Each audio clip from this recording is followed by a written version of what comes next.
नमस्कार दोस्तों, मैं नीतीश कुमार ट्रस्ट इंस्टीट्यूट की ओर से 12th के लिए 30 ऑब्जेक्टिव प्रश्न 2026 के एग्ज़ाम के लिए मैं आपके सामने लगातार प्रस्तुत करूंगा। आप इन प्रश्नों को अभ्यास करें। मैं पूरे दावे के साथ कहता हूं कि यदि आप लगातार इस सीरीज़ के साथ जुड़े रहेंगे तो 30 में 30 ऑब्जेक्टिव आपका सही मिलेगा। ये किताबों के अंदर से और जो आए हुए प्रश्न हैं उनको मिलाकर तैयार किया गया है। और आपसे एक गुजारिश भी है कि इस प्रकार के चीज़ों को अपने दोस्तों के बीच में अधिक से अधिक शेयर करें और लाभ उठाएं। मैं आपका बहुमूल्य समय बर्बाद न करते हुए सीधे प्रश्नों पर आ रहा हूं। तो मेरा पहला प्रश्न है कि 16वीं और 17वीं सदी के दौरान हिंदुस्तान में करीब कितने फीसदी लोग गाँव में रहते थे? 85%, मतलब कि 85%, 75%, 90% या 76%। तो इसका आंसर क्या होगा? इसका आंसर होगा ए नंबर। इसका आंसर होगा ए नंबर, 85%। ठीक है, अगला क्वेश्चन।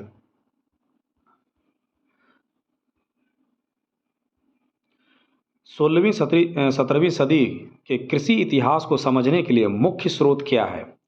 ठीक है, मुगल दरबारी ऐतिहासिक ग्रंथ, ईस्ट इंडिया कंपनी के दस्तावेज, गुजरात, महाराष्ट्र, राजस्थान से मिलने वाले दस्तावेज या उपरोक्त में सभी। तो क्वेश्चन यहाँ पर ध्यान से सुनिएगा। मैंने क्वेश्चन पूछा है कि 16वीं 17वीं सदी के कृषि इतिहास को समझने के लिए मुख्य स्रोत क्या है? मुख्य स्रोत, इसका मुख्य स्रोत यहाँ वर्ड है। ठीक है, एक मुख्य स्रोत वर्ड है। ठीक है, तो इसका आंसर क्या होगा? 2 का ए नंबर होगा। 2 का ए नंबर होगा। क्या होगा? 2 का ए नंबर। ठीक है, तो अगला क्वेश्चन।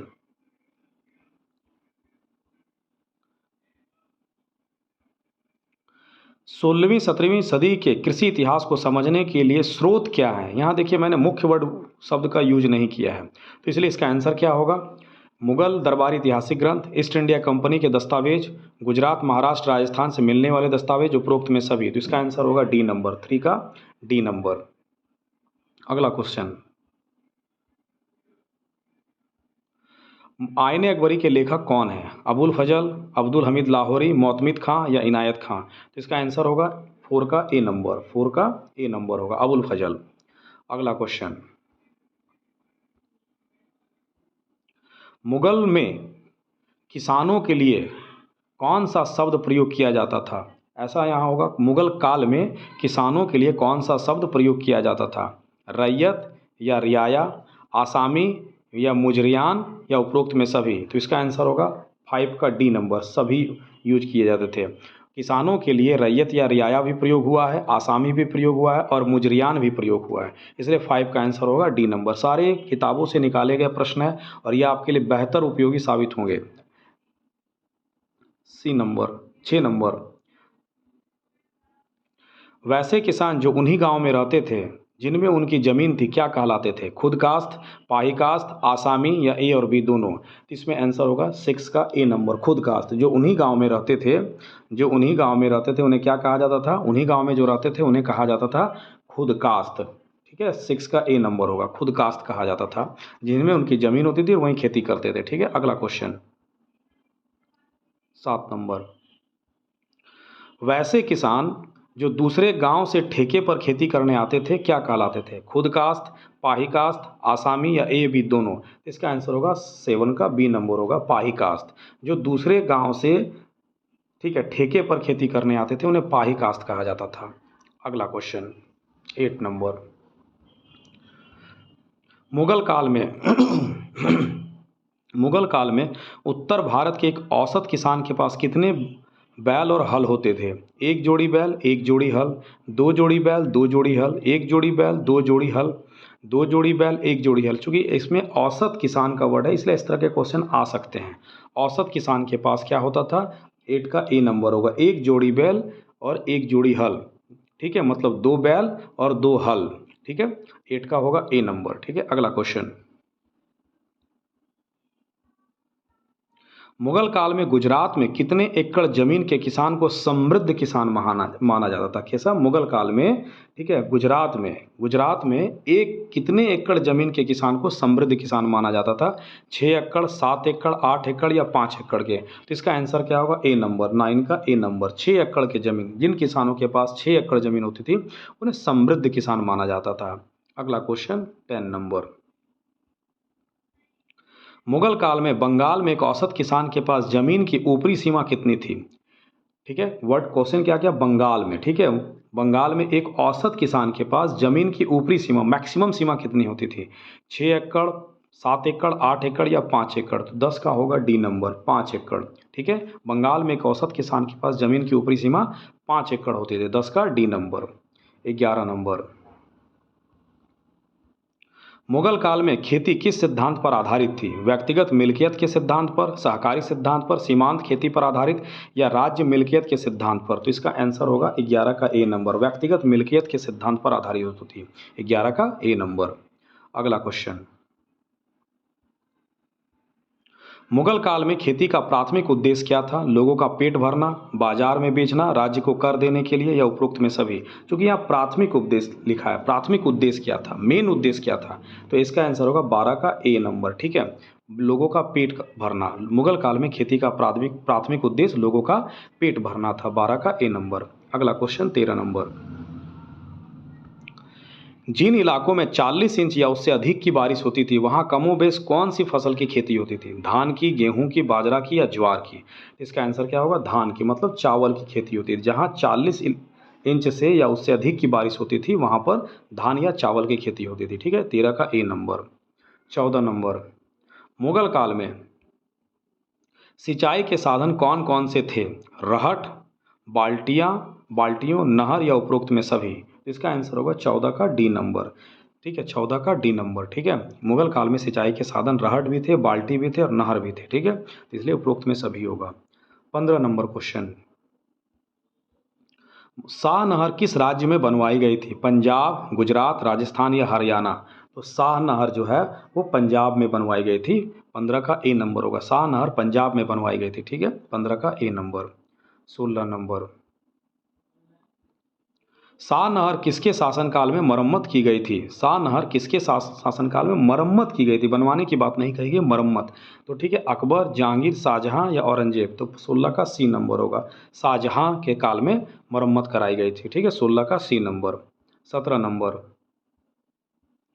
बरमे का इस्तेमाल किसके लिए किया जाता था? गड्ढा करने, बीज बोने, फसल काटने या अन्न को भूसा से अलग करने? तो 17 का होगा बीज बोने के लिए। बरमे का उपयोग जो होता था बीज बोने के लिए होता था, 17 का बी नंबर। ठीक है, 18 नंबर, मुगल काल में बीज को बोने के लिए कौन सा रिवाज ज़्यादा प्रचलित था? बीज बोने के लिए मुगल काल में कौन सा रिवाज ज़्यादा प्रचलित था? बरमे से या हाथ से छींटकर, ए बी दोनों या मिरास? ठीक है, तो इसका आंसर क्या होगा? सी नंबर होगा, बरमे से भी होता था और हाथ से छींटकर भी बीज बोया जाता था। ठीक है, दोनों प्रचलित था, 18 का सी नंबर होगा। 19 नंबर, लकड़ी के मूठ वाले लोहे के पतले धार किस काम में लाए जाते थे? मिट्टी की गुड़ाई के लिए, निराई के लिए, ए बी दोनों या फसल काटने के लिए? तो लकड़ी के मूठ वाले लोहे के पतले धार जो होते थे मिट्टी की गुड़ाई और निराई दोनों के लिए काम में आते थे, 19 का सी नंबर होगा। ठीक है, 19 का सी नंबर। तंबाकू का पौधा, अगला क्वेश्चन 20 नंबर, तंबाकू का पौधा सबसे पहले किस क्षेत्र में पहुंचा था? ठीक है, तंबाकू का पौधा सबसे पहले किस क्षेत्र में पहुंचा था? उत्तर भारत, मध्य भारत, पूर्वी भारत या दक्कन? तो 20 का आंसर होगा डी, दक्कन में सबसे पहले पहुंचा था। ठीक है, तंबाकू का पौधा। अगला क्वेश्चन 21 नंबर, अकबर ने सबसे पहले तंबाकू का पौधा कब देखा था? 1601 ईस्वी में, 1602 ईस्वी में, 1603 ईस्वी में या 1604 ईस्वी में? तो इसका आंसर होगा डी नंबर। ठीक है, 1604 ईस्वी में। ठीक है, अकबर सबसे पहले तंबाकू का पौधा 1604 ईस्वी में देखा था। ठीक है, 22 नंबर, तंबाकू पर पाबंदी किस मुगल शासक ने लगाई थी?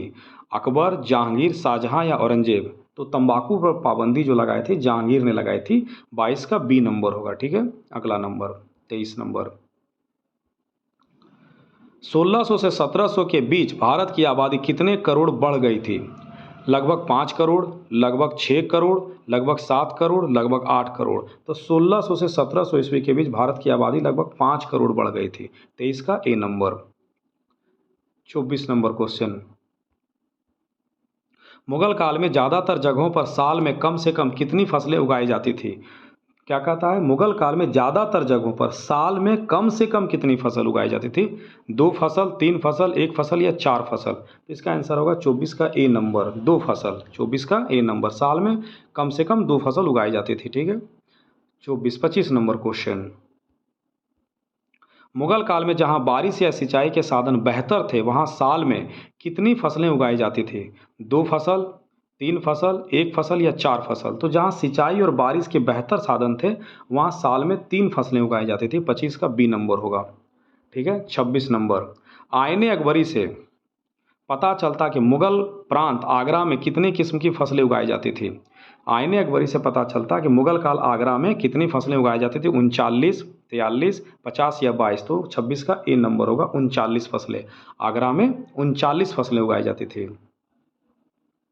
अगला क्वेश्चन, आईने अकबरी से पता चलता कि दिल्ली प्रांत में कितनी फसलों की पैदावार होती थी? तो दिल्ली प्रांत में 39 फसल या 43 फसल या 50 या 22?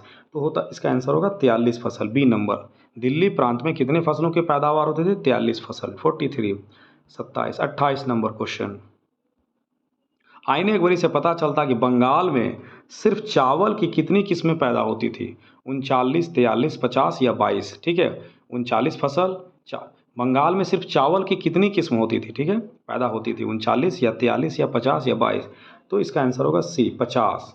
ठीक है। आईने अकबरी से पता चलता कि बंगाल में सिर्फ चावल की 50 किस्में पैदा होती थी। तो 28 का सी नंबर होगा। ठीक है। 29 नंबर क्वेश्चन,